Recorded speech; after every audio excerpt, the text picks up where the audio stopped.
السلام ورحمۃ اللہ وبرکاتہ۔ محترم بھائی نے لکھا جی میں سرکاری ملازم ہوں، الحمدللہ میں پیسے نہیں لیتا، لیکن آفس میں جو چیز باہر سے منگواتے ہیں وہ مجھ کو پتا ہے کہ حلال کے پیسے سے نہیں لی ہوتی، لیکن مجبوری ہوتی ہے، ایک ساتھ رہنا ہوتا ہے، لیکن مجھ سے جتنا ہو سکتا ہے ان پہ میں اپنی حلال کی کمائی سے بھی خرچ کرتا ہوں تاکہ حساب برابر ہو جائے۔ مثال کے طور پہ وہ اگر ایک بار چائے پلا دیتے ہیں تو میں بھی ان کو چائے کھلا دیتا ہوں، یا اگر وہ 2 ٹائم کا کھانا کھلا دیتے ہیں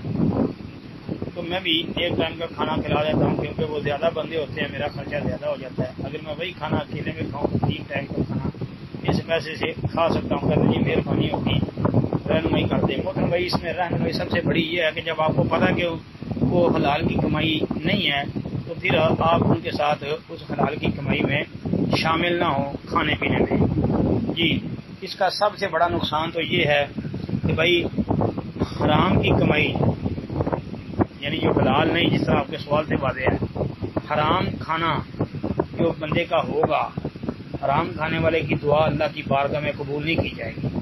جیسا کہ صحیح مسلم وغیرہ کے اندر ایک لمبی حدیث ہے کہ جس میں آتا ہے کہ ایک آدمی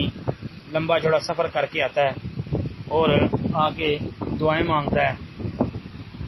آواز آتی ہے کہ اس کا کھانا حرام کا، پینا حرام کا، لباس حرام کا، تو بھائی کیف انّا یستجاب لکم،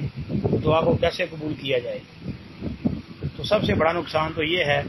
کہ جو چیز حلال نہیں ہے، حلال کی کمائی سے نہیں آئی اور پتہ بھی ہے کہ یہ حرام کے پیسوں سے ہے اور وہ کھا رہے ہیں، تو بھائی حرام کا کھانا پینا جو ہے اس کی وجہ سے اللہ کی بارگاہ میں دعائی قبول نہیں کی جاتی۔ پھر سوچیں یہ کیسے درست ہو سکتا ہے؟ تو اس لیے بالکل ایسا کھانا نہ کھائیں، ایسے افراد کے ساتھ کھانے میں شرکت ہی نہ کریں۔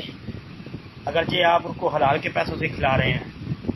لیکن آپ کو پتہ کہ وہ حلال کے پیسوں سے نہیں کھلا رہے، آپ بالکل شرکت نہ کریں۔ پھر نبی علیہ الصلوۃ والسلام کی وہ حدیث بھی سامنے رکھ رہے ہیں جو صحیح مسلم وغیرہ کے اندر ابو سعید خدری رضی اللہ تعالی عنہ سے مروی موجود ہے کہ نبی علیہ الصلوۃ والسلام نے جس میں یہ بات بیان فرمائی ہے کہ جب برائی کو دیکھے کوئی بندہ اس کو ہاتھ سے روکے، زبان سے روکے، اگر نہیں تو کم از کم دل سے برا خیال کرے، یعنی دل سے برا جانے، اس لیے کہ دل سے برا جاننا یہ ایمان کے کمزور ہونے کی علامت ہے۔ تو جو بندہ دل سے برا بھی نہیں جانتا بلکہ ساتھ شرکت کرتا ہے غلط کام میں، تو پھر بھائی اس کو اپنے ایمان کی فکر بھی کرنی چاہیے۔ اس لیے محترم بھائی اپنے ایمان کی، اپنے دین کی حفاظت کریں اور ایسے افراد کے ساتھ کھانے پینے کے معاملات میں بالکل شرکت نہ کریں۔